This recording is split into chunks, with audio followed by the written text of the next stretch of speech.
हरे कृष्णा। राधे राधे जी, कैसे हैं आप सब? ये बताने के लिए कमेंट बॉक्स में राधे राधे जरूर लिखें। और दोस्तों, आज की वीडियो में आप सुनेंगे वैशाख महात्म्य 13वां अध्याय। और आज दिनांक है 24 अप्रैल और दिन है बृहस्पतिवार। तो बृहस्पतिवार का दिन भी भगवान श्री हरि विष्णु को ही समर्पित होता है। पूरा वैशाख मास तो भगवान श्री हरि विष्णु को ही समर्पित है। तो भगवान श्री हरि विष्णु और माता लक्ष्मी को हम प्रणाम करते हुए वैशाख महात्म्य 13वां अध्याय स्कंद पुराण की कथा आपको सुनाते हैं। ब्रह्मा जी कहने लगे कि हे यम, इसमें आश्चर्य की क्या बात है? गुण वालों से ईर्षा करना दुख का कारण होता है। जिनके नाम मात्र के जपने से परम पद की प्राप्ति होती है, तो वह राजा शासन से बैकुंठ क्यों न जाए? यज्ञ करने से तो फिर जन्म लेना पड़ेगा, परंतु जो भगवान को प्रणाम करते हैं वह जन्म मरण से छूट जाते हैं। जिनके हृदय में हरि यह 2 अक्षर है, उनको कुरुक्षेत्र अथवा सरस्वती जाने की क्या आवश्यकता है? जो ब्राह्मण चांडाली अथवा रजस्वला से भोग करते हैं, वह भी हरि के स्मरण से विष्णु लोक को चले जाते हैं। अभक्ष्य वस्तु को खाने से जो पाप लगता है, वह भी भगवान के स्मरण से छूट जाता है। हे यम, इसी प्रकार यह वैशाख मास भी भगवान को अति प्रिय है। इसके धर्मों को सुनने मात्र से अनेक पाप दूर हो जाते हैं। जो वैशाख के धर्मों का पालन करता है और उसके गुणों का गान करता है, उस पर भगवान प्रसन्न होते हैं। ब्रह्मा जी कहते हैं, हे यम, उस राजा पर मेरा कोई प्रभाव नहीं, क्योंकि विष्णु के भक्तों का अशुभ करने की किसकी सामर्थ्य है? उनके भक्तों को जरा, मृत्यु, व्याधि आदि का कुछ भी भय नहीं होता। सेवक को स्वामी ने जिस काम के लिए नियुक्त किया है, जब तक उसमें शक्ति है किए जाए, और जब कार्य करने की शक्ति ना रहे तो स्वामी से निवेदन कर दे। उसी समय वह उत्तीर्ण हो जाता है और उसे कोई दोष स्वामी का कार्य न करने का नहीं लग सकता। अपना कर्तव्य व कार्य करने में प्राणी को कोई दोष नहीं लगता। हे यम, जब तुम इस कार्य के करने में असमर्थ हो तो तुम्हारा क्या दोष है? जब ब्रह्मा जी ने ऐसा कहा तो यम अत्यंत दुखी हो आंसू बहाने लगा तथा अत्यंत दीन वाणी से बोला, हे पितामह, आपकी सेवा में मुझको सब कुछ मिल गया, परंतु अब मुझे अपने काम पर जाने की तब तक इच्छा नहीं है जब तक भूमंडल पर यह राजा राज्य करता है। जब तक इस राजा को इस कार्य में मैं चलायमान नहीं कर देता, मुझको आराम प्राप्त नहीं हो सकता। आप मेरे इस कार्य को सिद्ध कर दीजिए, तभी मैं फिर शासन कर सकता हूँ। यम की यह बात सुनकर ब्रह्मा जी यम को समझाते हुए बोले कि हे यम, इस वैशाख धर्म में परायण राजा का निग्रह तो नहीं कर सकता, और यदि क्रोधवश तो नहीं मानता तो चल विष्णु भगवान के पास चलते हैं। जैसा वह आज्ञा करेंगे वैसा ही किया जाएगा, क्योंकि वह संपूर्ण लोकों के कर्ता, धर्म के पालन करने वाले और संघ को नियम में चलाने वाले हैं। भगवान की आज्ञा के विरुद्ध कुछ भी नहीं कर सकते, न ही इसकी शक्ति के विरुद्ध कुछ भी दिखाई देता है। ऐसा कहकर ब्रह्मा जी यम को लेकर क्षीर सागर में गए और निर्गुण रूप परमेश्वर आदित्य पुरुषोत्तम भगवान की सांख्य योग से स्तुति करने लगे। इस प्रकार की स्तुति पर श्री विष्णु भगवान प्रकट हुए और गंभीर वाणी से कहने लगे कि तुम्हारे आने का क्या कारण है?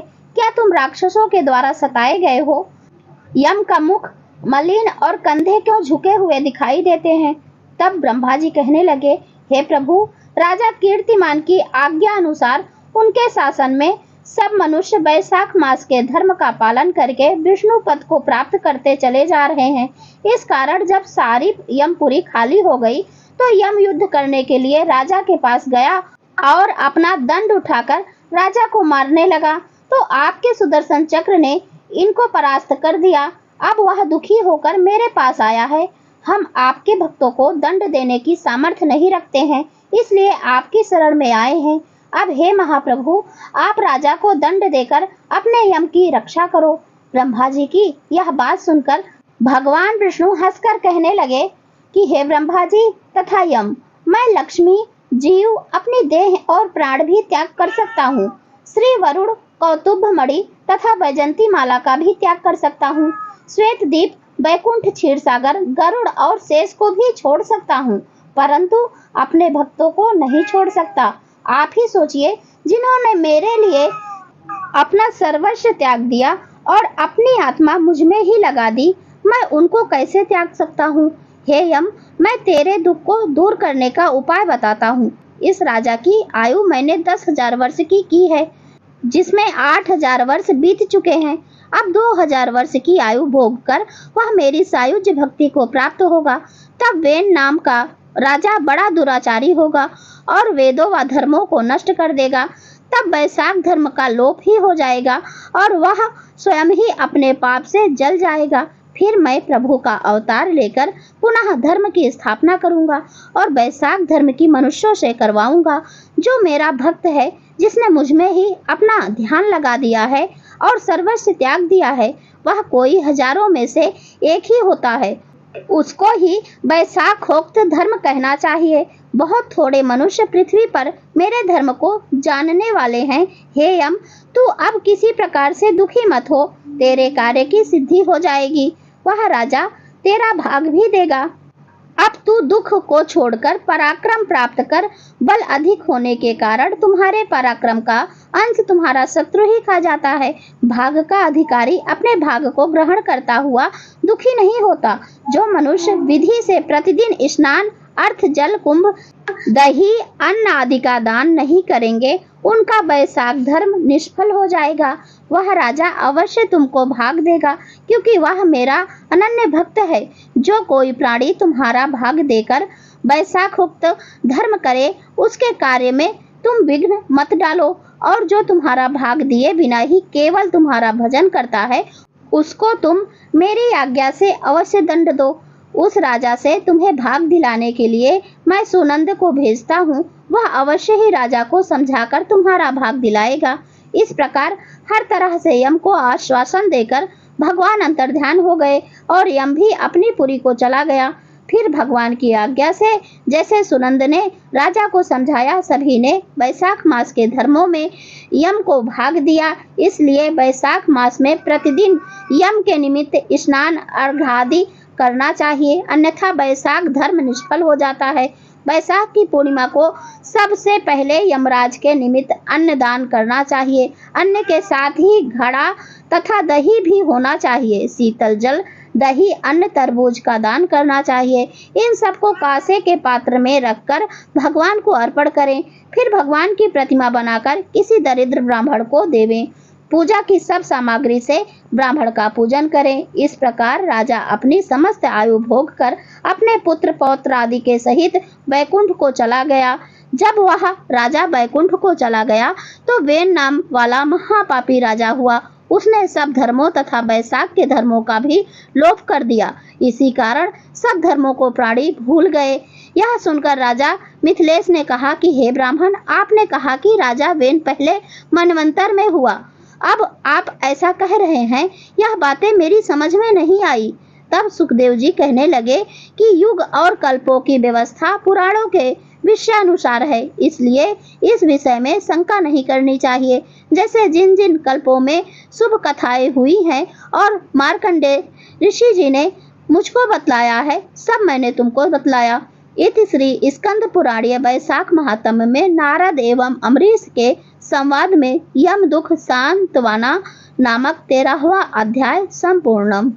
तो अब चलिए हम आरती कर लेते हैं हर रोज की तरह। ओम जय जगदीश हरे, स्वामी जय जगदीश हरे। भक्त जनों के संकट, दास जनों के संकट क्षण में दूर करे। ओम जय जगदीश हरे। जो ध्यावे फल पावे, दुख बिन से मन का। सुख संपत्ति घर आवे, कष्ट मिटे तन का। ओम जय जगदीश हरे। माते पिता तुम मेरे, शरण गहूँ मैं किसकी। तुम बिन और न दूजा, आस करूँ मैं जिसकी। ओम जय जगदीश हरे। तुम हो पूर्ण परमात्मा, तुम अंतर्यामी। पार ब्रह्म परमेश्वर, तुम सबके स्वामी। ओम जय जगदीश हरे। तुम करुणा के सागर तुम पालन करता, मैं मूरख खल कामी कृपा करो भरता।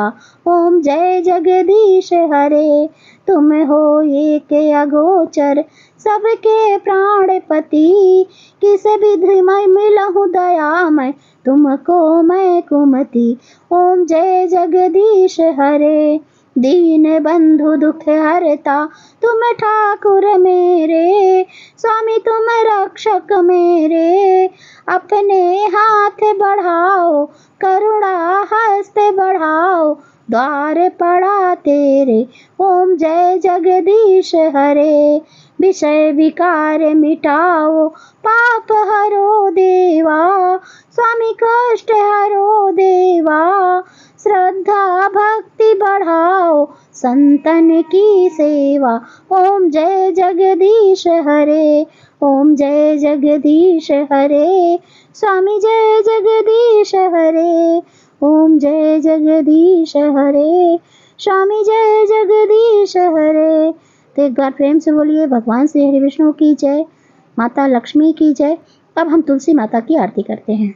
तुलसी महारानी नमो नमो, हरि की पटरानी नमो नमो। तुलसा महारानी नमो नमो, धन तुलसी पूरन तप कीनो, सालिग्राम बनी पटरानी नमो नमो। हरि की पटरानी नमो नमो, जाके पत्र मंजरी कोमल, श्रीपति कमल चरण लपेटानी नमो नमो। हरि की पटरानी नमो नमो, तुलसा महारानी नमो नमो। तुलसी महारानी नमो नमो, हरि की पटरानी नमो नमो। धूप दीप नैवेद्य आरती, पुष्पन की बरसा बरसानी नमो नमो। हरि की पटरानी नमो नमो, तुलसा महारानी नमो नमो। 56 भोग 3600 व्यंजन, बिन तुलसी हरि एक न मानी नमो नमो। हरि की पटरानी नमो नमो, हरि की पटरानी नमो नमो। तुलसा महारानी नमो नमो, सभी सखी मैया तेरो यश गावे, भक्ति दान दी जय महारानी नमो नमो। हरि की पटरानी नमो नमो, तुलसी महारानी नमो नमो। हरि की पटरानी नमो नमो, तुलसी महारानी नमो नमो। तो एक बार प्रेम से बोलिए भगवान श्री विष्णु की जय, माता लक्ष्मी की जय, तुलसी माता की जय। तो दोस्तों यदि वीडियो अच्छा लगा हो तो लाइक कीजिए। धन्यवाद। राधे राधे।